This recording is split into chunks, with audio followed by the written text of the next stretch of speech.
Hi, I'm Pat Fiume. I've been a realtor for over 30 years. I'm a host of the American Dream Show. Welcome to my show, Is This for Real Estate?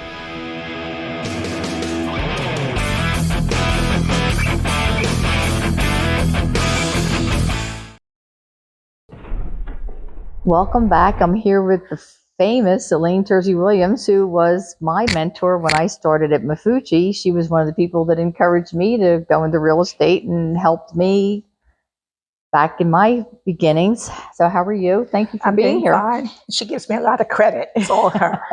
It's all her. I was doing a recruiting day for Connie Mafucci where we both started. Right. And she asked me, because I was a single parent and she was a single parent, and she asked me how I got started. And I just told her, knocking on doors. And she said, Elaine, I have 4 children. I said, take them with you. And she did. And here she is, 37 years later or so. Crazy. One time I used to put the boys on one side and I take the girls on my side of my farm. And this one guy worked for Tasty Cake, and every month he would wait for me with a bag of Tasty Cakes for the kids. And then one time he missed me and he ran and found me to bring me the Tasty Cakes. It was like, I never had that luck. I did. I got Tasty Cakes for free. It was great. So how did you get into real estate? What's your story? Well, in 1983, I was going through a divorce. And I was a single parent, and I was working a job 9 to 5, and I got my real estate license. That's 40 years ago. So Scary, isn't it? I was working one job 9 to 5. I'd come home, feed the children, sometimes having them on the wrong field for the wrong day, for the wrong game. Yep. Either way, to pick them up. And they still to this day do not eat chicken piccata, because that seemed to be the go-to menu. Yeah, right. So then I would go to Mafucci and I would work another 8 hours. DIFIS would not allow that, but this was 1983, and our world was a little different then. Yeah. So I was working that many hours, and then one morning I woke up and the radio announcer was on, and he said only 5 more days to the weekend. And I'm at the office and I'm thinking about it, and I'm thinking, you know what? I'm not going to spend the rest of my life looking forward to the weekend. Right. I love real estate. And if I'm going to be able to support my children, I want to determine my own success. Yeah. So I called my mother. I said, Mommy, I'm giving my notice today. And she said, don't do that.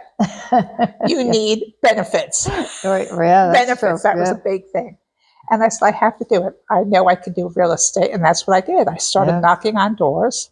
In a community called Timbercrest, which I'm forever grateful for, because they gave me my start. Yeah, I remember. Going door to door. Yeah. And I would get a listing. I put it active. Then I put a sold sign. And then you were allowed to put sold signs. Now it has to be under contract. Right. Things have changed a lot.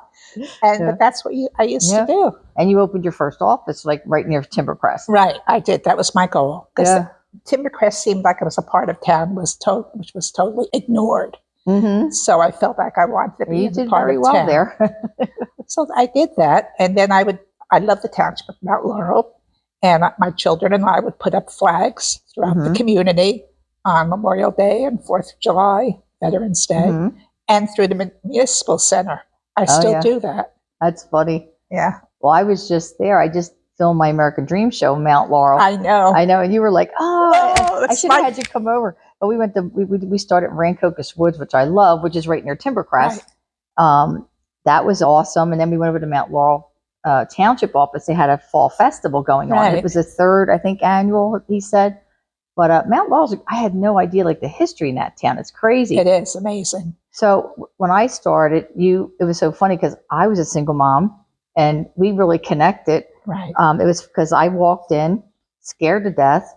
Because actually, I told this story before because Randall was on and he asked me how I got into real estate. And I said, well, I had a little sundress on. I knew I had to get a sales job because I couldn't make enough money to pay for daycare and work at a regular job. And I went on a car salesman. I said, he says, why do you want to be in sales? I said, and I was telling my story. He goes, little girl, go sell real estate. I'm like, okay. Really? And I looked in the paper and saw Connie's ad for, career day and all this stuff. So I called the number. I got Pat Iezzi. Remember Pat Iezzi? So I get an appointment with her and I come in and I talk to Pat and she's like, stay here. Don't leave. It was so funny. And she comes back with like Gloria Donnan, who was the trainer at the time, Right. Rita Connolly, Oh my Connie gosh, those names are Mafucci, so familiar. like all the people that we all knew back then, Right. back in the late 80s, mid to late 80s, and she goes, tell them your story. And I told my story, and she says to me, I see something in you, and within a year you're going to be a top producer, I guarantee it. Probably it was the hand I needed to get me out of my funk and gave me what I needed to go to move forward. And I was probably too young and naive to realize how serious my situation was.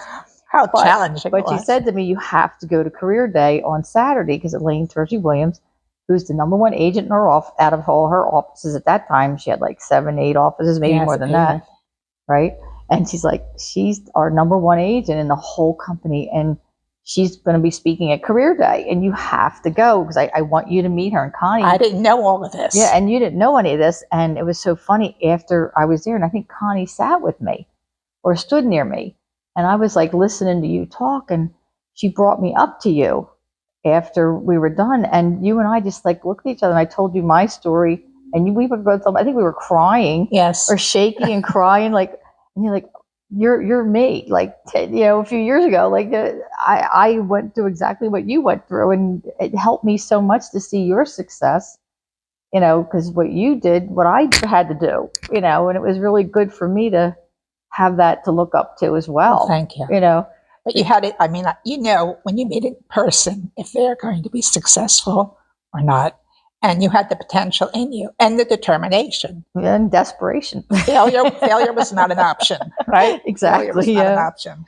So what have you been through in your career that would be interesting to tell people about real estate, that you think? Well, I think my goal when I first started, I wanted an office in Mount Laurel. That was my goal. And in 1990, I did that. And as I said, it was on Masonville near Timbercrest. Yep. And I think the key thing in real estate, you have to have a passion for it. You have to love what you do. Absolutely. I mean, you can't do it for 37 or 40 years. Nights, weekends. And not like it, yes. Right, So exactly. you have to have a real passion for what you do. I agree. And I have to say, in the 40 years I've been doing it, I've never met a client I have not liked. I think maybe a few. I think you have to understand what they're going through. Exactly. It's one of the three most emotional times in someone's life is the sale or purchase of a home. Right. I tend to work more with sellers. Me too. Yeah. I learned that quickly after I showed my first buyer 40-something homes. Well, Connie drove that into us. Yes. Sellers give you buyers, but you have to be a listing agent. He who controls listings controls the market. That's what Connie always said. And she was a real inspiration, I have to say. Yeah. She was a hard worker. I remember on recruiting days, if the tables weren't clean enough, I could still see her going into the ladies' room and pulling the paper towels down and scrubbing the luncheon tables. Yeah. That's just the way she was. And you admired that. You didn't need any training. You just saw what she did. Hard work and determination. She was relentless. Yeah. And that's what gave me the inspiration. But the key thing is you have to be willing to sacrifice, and your children have to be a part of it. That's because true. It takes a lot. It takes a village. and your partner has to understand that you're going to miss dinners sometimes. And, and you may be showing a house on Thanksgiving Day, things like that. But it's just a key, I guess, is the determination, and the love for the job. Yeah, I think I've seen more of my grandkids' sports games than my own kids, which is sad. I saw a lot, but not as many as I wanted to. But luckily, my kids back then, your kids could actually walk to different practices and stuff. Today they got to be driven the way things are. Picked up. Yeah, I know. And sometimes I was the last parent. I would see my son sitting on the soccer field waiting for me, and I felt so terrible. But they understood and they helped out. So it's a family thing. It's not just a single person.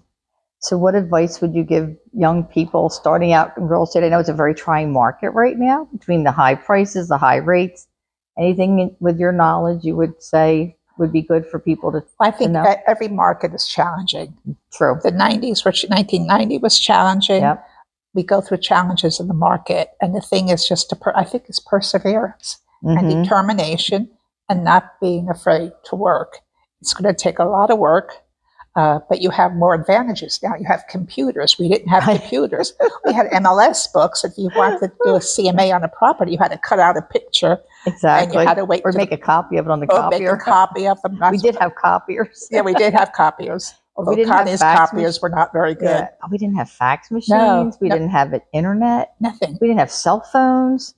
Nope. It was crazy. Like, how did we, the amount of, I used to stare and look at everybody's boards, like yours and Gloria Daniels and like Joy Krell. You guys had your own boards because you did so much business. And I'm thinking, back then I used to sit there and stare and go, my God, that's as much as the whole office's board sometimes, you know? And I used to think, I want to do that. That was my determination. Connie had to climb the mountain club. Climb the mountain. Climb the mountain. And I would see people's names on the top of the climb the mountain. I said, I want to get there. That's right. That was the goal. And that you told me to get on that, like, just list, you know. That's right. And you always gave me a lot of good advice. Actually, my daughter got her license, Rachel, to try it out. She's a hairdresser, but I sent her to work for Elaine because I didn't want her to make it or not because of me, or stay there or not stay there because of me. So I sent her to work for you, and she loved it. She did great for a couple of years. She did very well. She sold a lot of houses while still doing hair. Right. You know, but she decided to stay in. Well, it's hair. a change of career. Yep. You know, as I said, you go from a dual career agent sometimes to a full service agent. And she met her husband. She got remarried. You know, she was a single mom too at the time, and you know, now she's got her own hair salon. She's got a salon suite. I know. Congratulations. Yes, I'm very excited about that. It's like, and it's run like a Remax, which is really interesting. I felt like I was at a Remax office. It was so cool the way it's run. So, anything that you would like to impart from all your years of knowledge to people that are out there? I just think it's very basic, honestly. Mm-hmm. I think it's determination to survive, determination to succeed, not to be afraid of hard work, to be able to be willing to give up some personal time, and most importantly, to understand that that client is going through a challenging time in their life, and they may be emotional at times. Absolutely. And you have to understand it. And you also have to treat the agent on the other side with as much respect as you would like them to treat you. I always say buyers and sellers do not kill transactions. Agents do. On how they present things to their client. The challenges. It's all how you present It's all things. in presentation. So I think that's the key thing. You have to understand what your client is going through, and you have to treat the other agents. Yeah. Your reputation in this business is your lifeline. Absolutely. So I think that is well, it's funny because you also taught me an early lesson when I was brand new. I'll never forget to think outside the box. I had this couple that I don't know if you remember the story. They only wanted a Tesoro in alluvium. Right. Because it had the 5th bedroom on the first floor. They had the mother-in-law going to live with them, and they wanted an in-law. And I showed them, this is when the market wasn't crazy like this. Every single Sunday, I showed them the Tesoros that were on the market. And you kept saying, there's one in Mount Laurel or in somewhere else. And I'm like, but they only want the Tesoro. But I wasn't listening, you know, because I was so focused on what they were saying. And this is before buyer agency. And they went to an open house and bought I think it was a Mount Laurel open house, a house with an in-law suite without me. And I spent like 8 Sundays in a row showing them Tesoros. They could only go out on Sunday mornings, you know. I had one situation when I was working with a buyer, one of the few buyers, and they were going to buy new construction. So I was showing them resales, and they wanted a big kitchen. So, of course, you're competing with what they want, a big thing to them. And I said to them, finally, I said, I have one listing. Now, it has flocked wallpaper. It has orange carpets. Oh, yeah. But it has avocado appliances. I said, but it has a huge kitchen. I said, so if you can visualize it. I took them to that house. They're still living there. To this day. To this day, they're still living in that home. And they own, believe it or not, they own a meat market. So that's why. Oh, that's funny. That's why they want the big kitchen. That's why the kitchen was important to them. They're in the food business. Oh, that's funny. So do you have any funny stories? I always like to end with a funny story. Yeah, you told me I had to choose one. Well, you can tell 2 if you want. Can I tell 2 if I want? Yeah, you can. Is that right? Okay, the first one, as I said, I normally work with sellers, but this time it was a friend of mine who had family coming to the area, and they wanted to see homes. So we had just opened our office in Mount Laurel, and they showed up to see homes, and unfortunately my car was not running. So I had to borrow one of my agent's Oh, cars. geez. And I said, Bill, can I borrow your car? He said, certainly, Elaine. Because, Bill Jackson. Oh, yeah, yeah, yeah. He said, Elaine. He said, sure. He said, the keys are underneath the door, the floor mats. So I get my 2 clients. We get to the car. We get in the car. And I'm thinking, the keys here are on the seat. I can't believe he left the keys on the seat. So I get in the car. We drive to the house. And there's no sign on the house yet. I'm thinking, well, it's a new listing. It was our listing. It was a new listing. So they haven't had a chance to put the sign on the house or put the lockbox on. I rang the doorbell. No one answered. So I opened the door. We went in. And as we're walking through the house, I'm thinking, this doesn't look like the pictures. This does not look like the pictures of the house I'm supposed to be showing them. So I said, Mr. and Mrs. So-and-so, I said, we have to get out. I said, this is the wrong house. Then we're walking to the car, and I realized, I'm thinking, wait a minute, Bill's car is black. This car is gray. So I said I thought, oh my God, the first time I'm meeting them, not only did I break and enter someone's home, now I stole someone's car. So I drove it back to the office, put the car back where it was belonged. I expected the Mount Laurel police to be up there with sirens. It was funny. But I guess the funniest one is we used to do house tour. Oh, yeah. Years ago, house tour. We didn't have computers. So all the agents would pile in the cars. Everyone going in their own direction, of course. And we were in Timbercrest. And I saw this Cocker Spaniel on the sidewalk. So I said to John, who was sitting next to me, I said, oh my God, John, that's my neighbor's Cocker Spaniel. I said, he must have gotten loose. We have to put him in the house. So John said, Elaine, I'll do it. I said, okay. I said, but don't forget your business card. Leave your business card. You never know when it may turn into a listing. So he goes to the house, rings the doorbell, no answer. Again, this was 1990 now. He opens the door, puts the Cocker Spaniel in the house. God. 5 o'clock that night, I'm at the office. I get this call. Elaine, this is Mrs. So-and-so on such and such Naughty Oak Drive. I said, oh, hi. She said, was someone in my house today? I said, yes, we were. She said, well, I came home. And I found 2 Cocker Spaniels in my house, not one.